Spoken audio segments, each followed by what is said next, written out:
이동의 촉 시간입니다. 목요일 촉 가이드 박지훈 변호사와 함께하겠습니다. 어서 오십시오. 네, 박준입니다.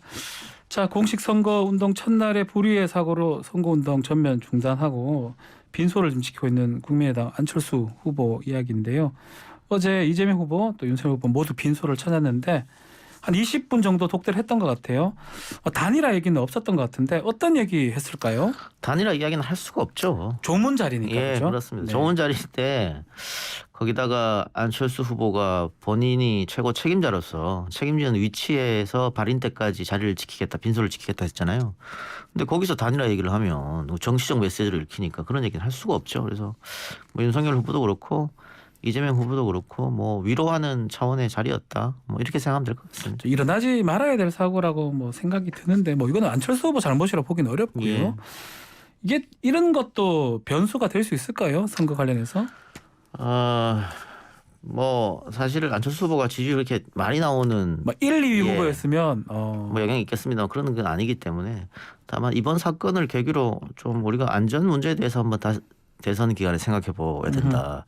2012년 대선 때 박근혜 후보 그 수행하시는 분들이 보좌관이 또 교통사고 예. 났었어요.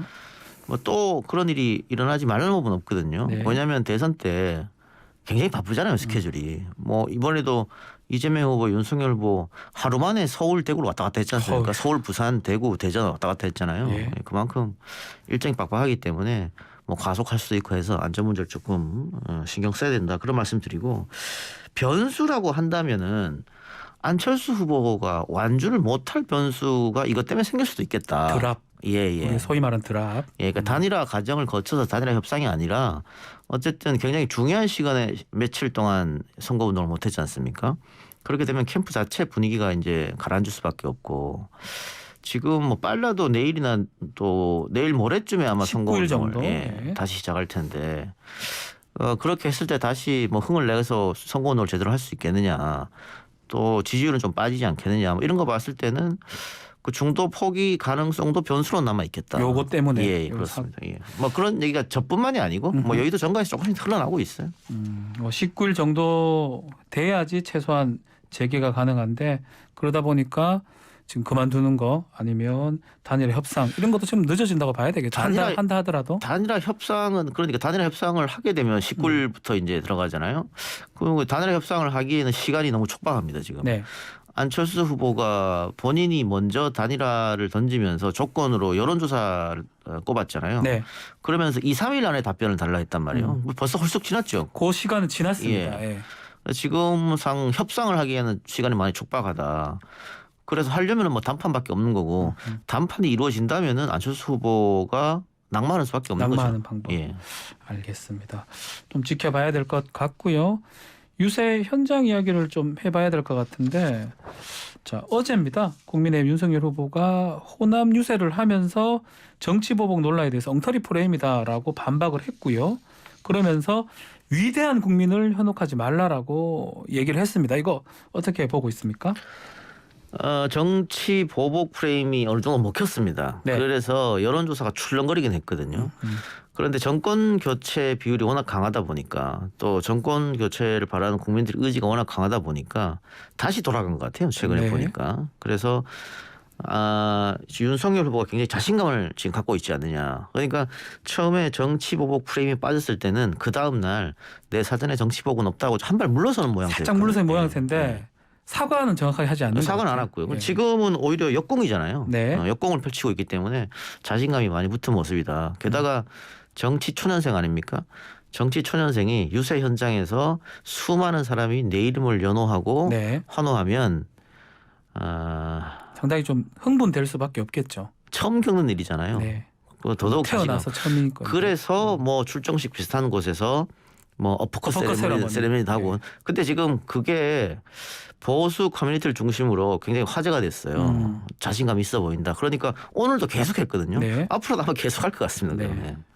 어쨌든 굉장히 자신감 있는 모습으로 이 기세로 쭉 가겠다. 지금 20일 남았는데 사실 뭐 여론조사 공표 금지가 되는 깜깜이 기간 네. 역대 대선 보면 깜깜이 기간 전에 여론조사 이기는 사람이 다 이겼단 말이죠. 거의 다. 예. 그럼 아마 지금 노무현 대통령 그때는 좀 달랐던 것 같기도 하고 근데 뭐 그때는 조금 다른 현상이 있었지만 그때는 뭐 정몽준 후보하고 네, 뭐 여러 가지 단일화 문제가 부분이 있었으니까. 있었지만, 예, 그때는 네. 그렇지만 거의 어쨌든 깜깜이 기간전에 앞서 나가서 이겼다. 그렇죠. 그렇게 봤을 때 지금 며칠 안 남았잖아요. 네. 그래서 윤석열 후보로서는 자신감을 가진 상태로 이 기세로 깜깜이 기간까지 가겠다.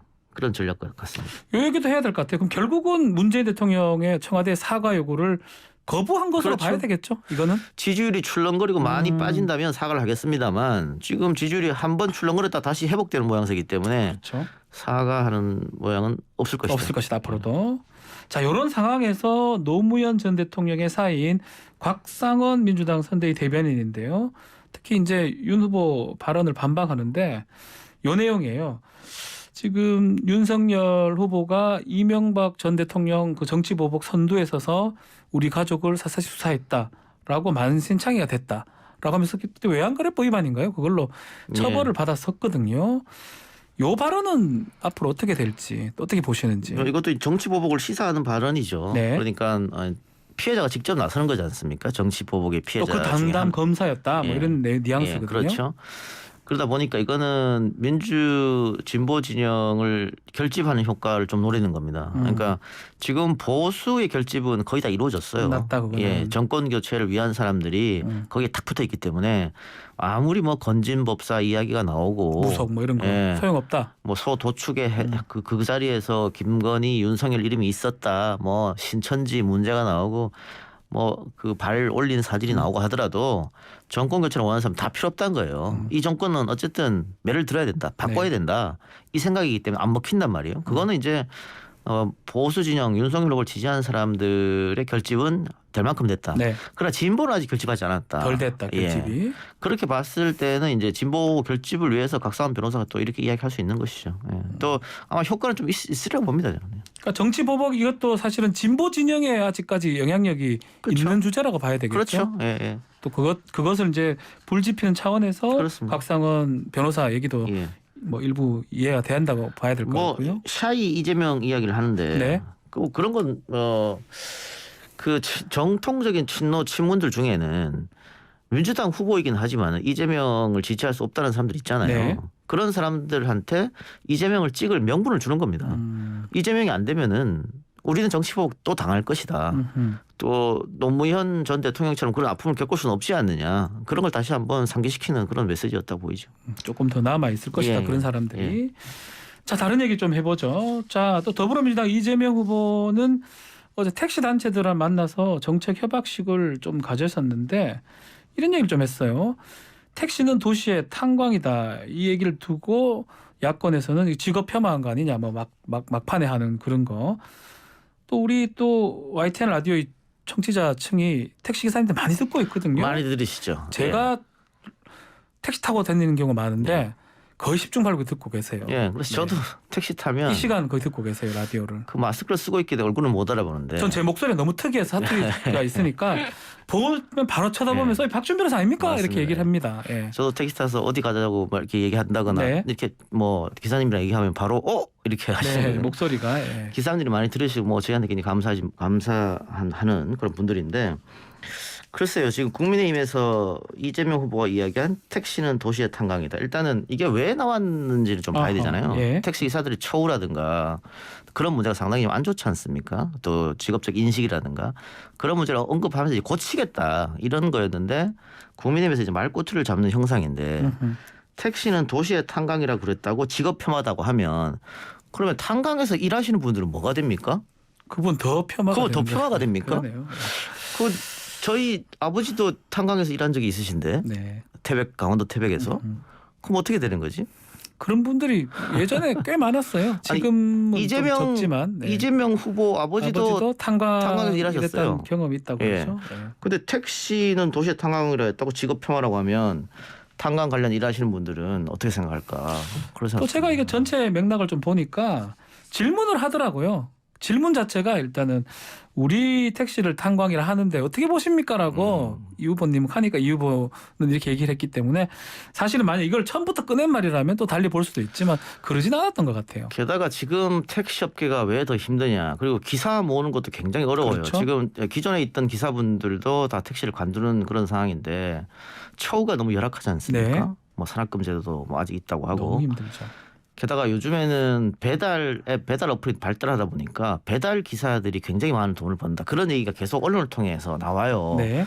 그럼 택시 기사분들 입장에서는 뭐 우리도 배달 기사들 못지않게 열심히 일하는데 왜 우리는 이것밖에 못 버냐. 뭐 이런 생각 할 수 있지 않습니까? 그렇죠. 그래서 사실은 택시 기사분들도 배달 앱으로 많이 빠지는 추세라고 그런 이야기도 지금 많이 통계적으로 많이 나오는 상황이잖아요. 그래서 택시 기사분들의 처우라든가 이런 거를 또 좀 바꾸기 위해서 한 얘기인데 이건 지나치게 좀 말꼬투리 잡는 게 아니라 요런 그런 게 중요한 내용들이 있어. 이것만 이슈가 되는데 사실 협약식을 제가 좀 보니까 플랫폼에서 갑질 방지. 우리 지금 플랫폼 많이 이용하잖아요. 예, 뭐 카카오 택시 카카오 같은 거 이런 하죠. 거 예. 저도 많이 이용하는데 또 택시가 버스 전용 차로로 진입하는 거 가능하게 좀 해달라.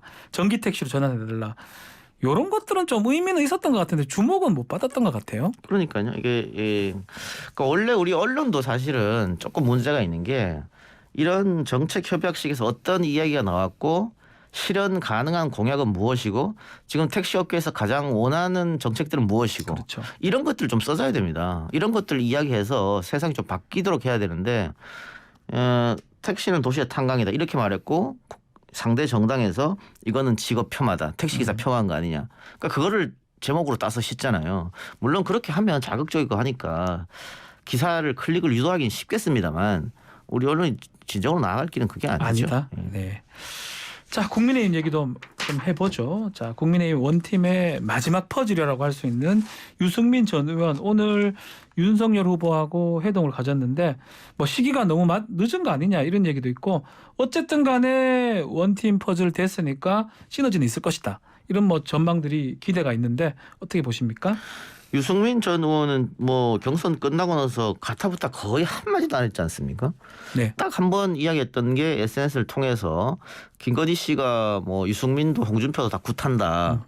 그랬는데 그 허위 사실이다. 그런 적 없다. 이 한 번만 얘기하고 아무런 합니다. 액션을 취하지 않았단 네. 말이죠. 아마 민주당에서 그 유승민에 관한 이야기가 나오지 않았다면 선거 끝까지 아무런 액션을 취하지 않을 것이다. 그럴 가능성도 있었는데. 예. 근데 민주당에서 가만히 있는 유승민을 끄집어냈다. 그러니까 유승민하고도 일을 같이 할 수 있다. 뭐 장관을 할 수 있다. 이런 식의 뉘앙스였지 않습니까?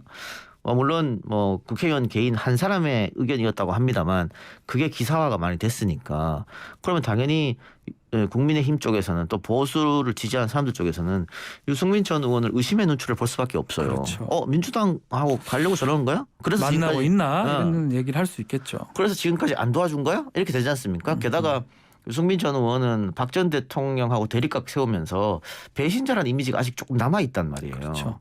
그런 상황에서 지금 그걸 아마 그런 의심을 받는 걸 참을 수 없었을 거고 그 이후에 어쨌든 결과론적이긴 합니다만 민주당에서 그런 이야기가 나오고 그 다음에 바로 이렇게 네. 윤석열 후보를 만나기로 했단 말이죠. 그리고 뭐 늦은 감이 없지 않아 있습니다만 아무것도 안 하는 것보다 낫지 않겠어요?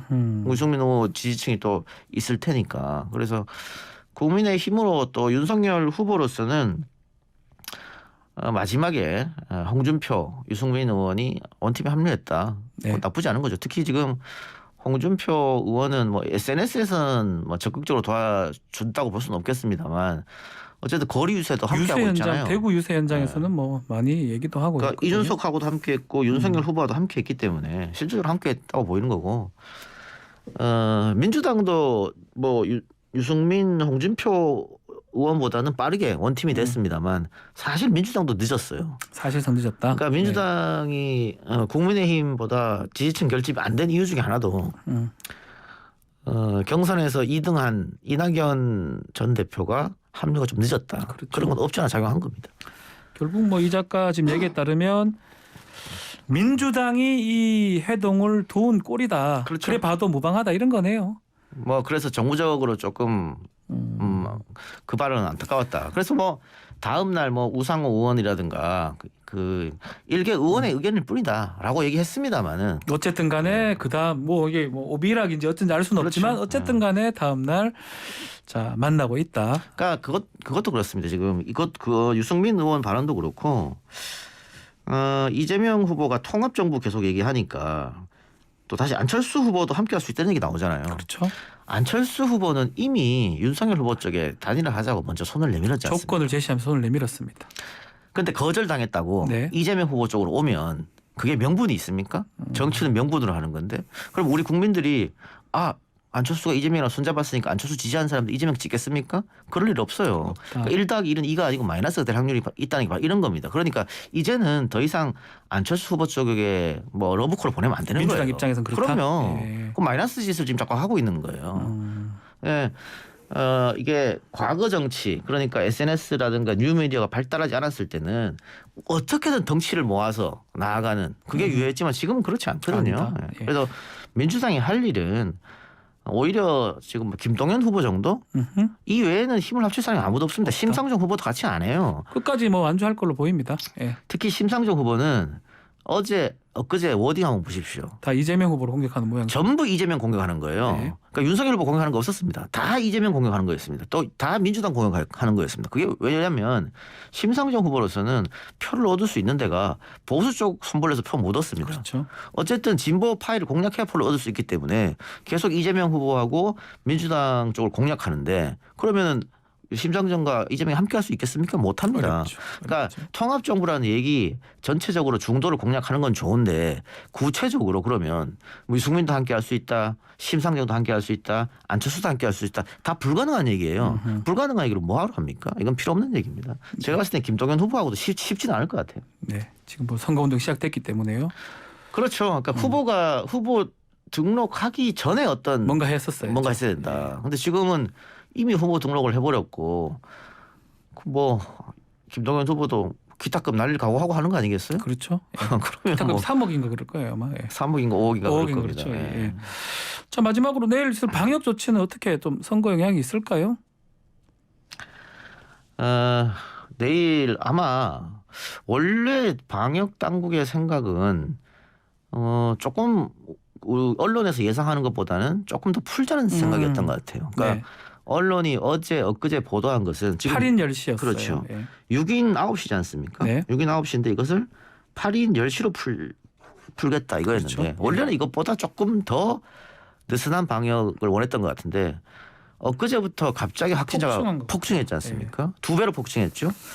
뭐 어제 8만 오늘 9만 뭐 내일 뭐 10만 뭐 이렇게 된다면 이게 갑자기 또 방역 당국에서 계획한 대로 느슨한 방역을 하기는 쉽지 않아 보인다. 예. 쉽진 않다. 근데 어제 또 자영업자들이 엊그제인가요?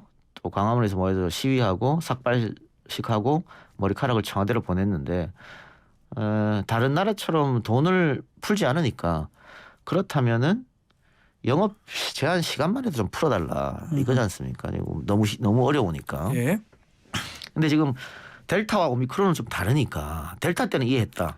근데 오미크론은 지금 QR코드도 안 찍잖아요. 네. 정부에서 이제 하지 말라는 거 아니겠어요? 의미 없으니까. 그다음에 추적자 동선도 파악 안 하잖아요. 지금. 자발적으로 하고 있죠. 지금. 자발적으로 네. 하고 있고. 또 자가격리 하시는 분들 옛날에는 대문 앞에도 못 나갔는데 지금 뭐 하루에 한 2시간씩 나가도 돼요. 나가도 상관없이 네. 돼 있습니다. 그렇다면은 델타 때처럼 똑같이 하는 게 무슨 의미가 있냐 하는 거예요. 그리고 자영업자의 이야기는 인원을 늘리는 거는 중요하지 않다. 영업 시간을 늘려달라는 거예요. 시간을 다 해달라. 이건 뭐냐면 우리 국민들이 이미 예전처럼 뭐 10명, 20명 모여서 단체로 회식하고 그거 안 합니다 이제. 그렇게 풀어줘도 이미 몸에 버릇처럼 생겼기 때문에. 네. 그래서 그렇게 안 할 테니까 영업 시간만 11시, 12시로 좀 늘려달라는 건데 만일 내일 10시 정도만 1시간만 늘려준다. 지금 언론의 예상대로. 그러면 저는 효과는 효과 적다. 없다고 봅니다. 적다. 그러니까 자영업자들이 요구하는 거에 정반대로 가고 있으니까 그러면은 국민의힘이 더 좋을 것이다. 어쨌든 뭐 자영업자들은 서울과 경기, 인천에 가장 많이 몰려 있는데 그렇죠. 예. 서울에서는 오세훈 시장이 지원금 미리 줘버렸거든요. 그렇죠. 그런 거랑 비교했을 때 2년 동안 참아왔는데 2년 동안 참아왔는데 선거 앞두고 바뀐 게 없으니까 그러면 우리는 보복 투표하겠다. 이 정부를 바꿔야겠다. 이런 생각을 할 수도 있죠. 그래서 네. 내일 어떤 결정을 방역당국이 내릴지 모르겠습니다만은 내일 결정 내린 거에 따라서 약간 뭐 흔들릴 수 있겠다. 표심이. 네. 자영업자 표심이. 네. 그런 생각이 드네요. 네. 이동희 총 오늘 여기서 마무리하겠습니다. 지금까지 박지훈 변호사와 함께했습니다. 수고했습니다. 감사합니다.